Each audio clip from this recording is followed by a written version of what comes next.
What's going on, Workforce? Brian here, and in today's video we're covering the updated controller layout for the Warrior. Patch 4.2 brought some significant changes to how the job plays, and so I wanted to let you know it has completely changed up how my hotbars are set up. So without further ado, let's go ahead and dive into the three main sections. First, the HUD layout, second, the controller hotbar layout, and finally, any settings or macros that I want to make sure that I cover that have changed since my last guide. If you haven't seen my last guide or any of my controller guides, please check the I guess up in the corner. That's going to be a link to various controller guides and Stormblood guides for the game Final Fantasy XIV. So to get into your HUD layout, you go into System and HUD Layout. Here you can pretty much control every different section of the system. You can click on any of the items if you're using a traditional keyboard and mouse. Otherwise, if you're using a controller, you can actually select the drop down to be able to easily target any of these items. The different UI elements have their settings here, and you can click on settings, and in this case I'm actually using the simplified mode and I'm using it at 140%, but based off your resolution and pretty much however you're comfortable with your layout, you can choose any size that makes the most sense. So I have my beast gauge right here in simplified mode, my status effects and enfeeblements to the right. I have my hotbar 3, and if you're new and this is the first video, this is just to communicate cooldowns. So I'm actually not clicking on any of these items, but in fact they're just there to tell me when things are off cooldown, just to give me a little bit better visuals onto those items themselves. I've got my left cross hotbar here and my right cross hotbar, my normal cross hotbar right here in the center, my parameter bar down here at the bottom with my HP, MP, etc.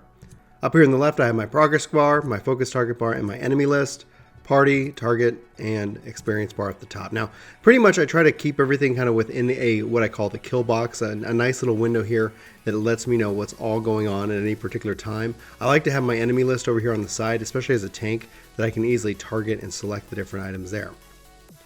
But there's really nothing special about this. Really, the highlight would be hotbar 3. Okay, so as far as my hotbar layout goes, I've got Defiance, Deliverance, Thrill of Battle, Onslaught. Now this is going to be nice and highlighted and with the various circles whenever it's usable. So if I have to be engaged to do that. And then I have Infuriate, I've got Inner Release, Raw Intuition, Low Blow, Equilibrium, and Provoke. And Provoke is a cooldown which is accessible via my expanded cross hotbar, which we'll cover here in the third section.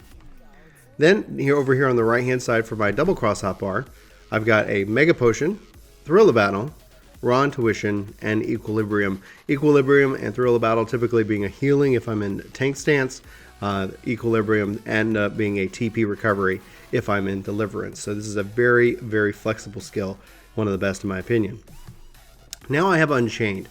Unchained used to be linked with Inner Release, but they are no longer joined. In fact, Inner Release is an upgrade of Berserk now. So if you're at lower levels, this is going to be your Berserk skill.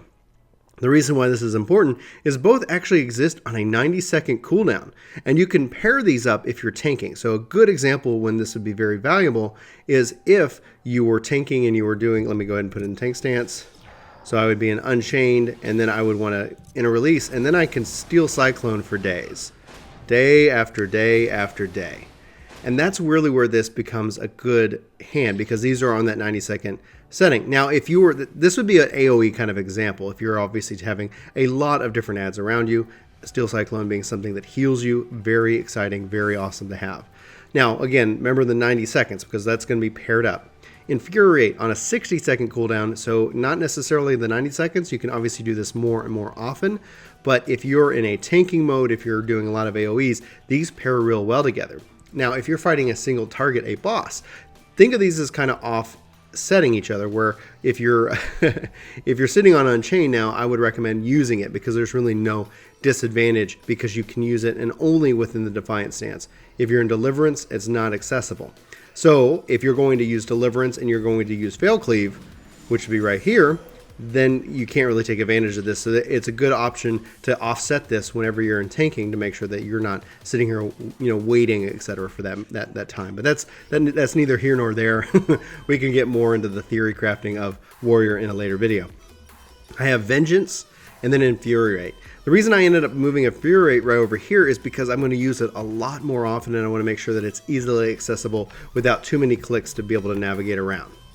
Then I have Home Gang, Rampart, Fail Cleave, and Decimate, and obviously then if I'm in my tanking stance, that would be Inner Beast and Steel Cyclone, because they are interchangeable, and that is fantastic. The reason I ended up moving, they used to be over here. The reason I moved them over here is I found that, especially when I'm in Decimate and I'm pulling off fail cleave after fail cleave after fail cleave, let's not let's not beat around the bush. I've so far gotten up to 8, and I'm wondering with enough skill speed if I can actually get that up to 9, but we'll have to find out later.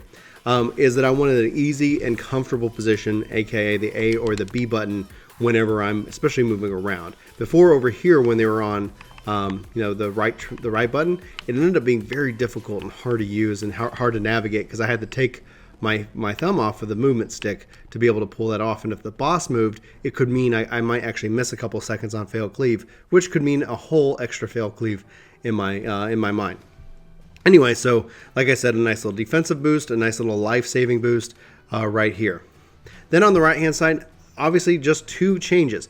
I keep with the combo warrior main for my tank stance, or excuse me, for just my hate building butcher's block, warrior main skull sunder, and butcher's block, or warrior main maim, and then either Storm's Past or Storm's Eye. But the change is that Upheaval and Overpower have been moved over here. This is way more comfortable with this change. Now, used to be Overpower used to be over here, but with the extra space, I ended up finding that I'm going to use this a lot more. And then Upheaval being a beast gauge dump, as well as a nice little attack to increase your damage output as well. But again, I'm not necessarily firing that off as much, so it felt more important here. This is a big change because I used to have my stun here in a typical fashion. One of the major recommendations that I make to all players is that you put your stun in the same place for everybody. I have moved stun to my expanded cross hotbar, but still in that same button press. I'm gonna play around with it. It's gonna take a little bit of adjustment, but I feel more confident about putting stun here as well. And then over here on the right cross hotbar, Onslaught and Shake It Off. So Onslaught is here if I wanted to call it on demand, but I actually also include this in my warrior main macro. So if I go and jump into my warrior main macros here, I'll go ahead and show you what that looks like. So here with warrior main, heavy swing, onslaught, and tomahawk. So if onslaught is up and ability to be used, it will use that. If tomahawk is otherwise, it will use tomahawk, and in this case, otherwise it will use heavy swing. So if heavy swing fails to connect because I'm not close enough, it will then test for onslaught, and then we'll test and use tomahawk if at all possible. What's important to note is that your ping can have a huge impact on macros. So if you don't have a good enough ping and you find yourself always onslaughting or tomahawking, maybe don't use this and then break those skills out to be able to use them more on demand. But I find that with my ping, it works really great, and this is really comfortable to have them all grouped up together as one particular skill. Basically, this is acting as an if statement using the fail through methodology. So if heavy swing can't connect because you're not within range, it'll see if you have enough beast gauge to use onslaught, and if it's not on cooldown, otherwise use tomahawk. Okay, then we have on my 2, this is my expanded cross hotbar, which I have here on hotbar 2. I've got Defiance and Deliverance, Thrill of Battle, Convalescence or Convalescence, I always say it wrong the first time, Infuriate, Reprisal, Low Blow, and Provoke. Now obviously Reprisal and Low Blow, these can be interchanged with any of your cross roll abilities for that matter. Same thing with Convalescence as well. So I kind of have those here. I have Infuriate here in case I want to pop it off as well, but you can always interchange that with anything else. And then that pretty much covers my cross hotbar layout. Please feel free to obviously make this your own. Set it up so that you're comfortable, that you have that muscle memory, and that it's not too cumbersome to find the skills that you need. And so the nice thing about it is that with these change, I feel Warrior has a lot more both damage, but just in and of itself tankiness. I love that I can use Inner Release now with Defiance and be able to pull off the Steel Cyclones. I love that I can switch. Let's see, let me switch here. Boom, switch, and then I can use, Decimate, and it just feels so good, especially in these dungeons and this different content. So I'm very happy obviously with these changes, but I digress. Let me go into character configuration and hotbar settings. Here you can see and control all your hotbar options as well. So you see that I've got hotbar 3 turned on, and it's a 1x12. You can always update the layout of it for your positioning as whatever you need for that moment. You can see I don't share a lot of hotbars or cross hotbars, so they're always going to be job specific. Anything that is lit up means it's shared. So 7 and 8, as well as 6, 8, 9, and 10 are going to be shared across various jobs. I've got my enable cross hotbar. I am in hold mode. It's important because I don't think a lot of the skills can be used in toggle or mixed, but I find that hold's the most comfortable. At first I started with mixed, but it ends up getting a little confusing later on. And then here's where you enable your W cross hotbar. And I've always got it set up to where it's W cross hotbar use after input. So it always returns you back to the left or right cross hotbar, which is really handy to do. Now from here I have the expanded controls with left trigger and right trigger. Now I've got it set to hotbar 2 left, which is job specific, and 7 right, which is going to be for all jobs. So here you'll see sprint, my limit break, targeting macros, various mounts, etc. So feel free to obviously make that your own as well. Now for the enable W cross hotbar, I've got it set for 4 buttons and set for 3 left and 3 right. And this is where you set those items. You set them on 3. So you kind of see that obviously mirrored here on both the left and the right. And that's how I've got it all set up. That's how I run my warrior here with the controller in the world of Final Fantasy XIV. Thanks so much for watching this video. I hope it's been helpful. And again, I'd like to encourage you to make this your own and get out there, and hopefully you enjoy this job. I can't say enough good things about it, and I'm really enjoying the changes from 4.2, but I'll save all that for another video for another day. But for Work to Game, my name's Brian. Thanks so much for watching this video. Hope to see you in my next. But until then, hope you have a fantastic week, and take care. Ladies and gentlemen, welcome to the end screen credits with a dancing Gooboo. Thanks so much for watching this video. We hope you subscribe to the channel. You could do so by clicking somewhere on this screen with a face of these two gentlemen, and you could see me kind of sneaking around there. Yes, that's right.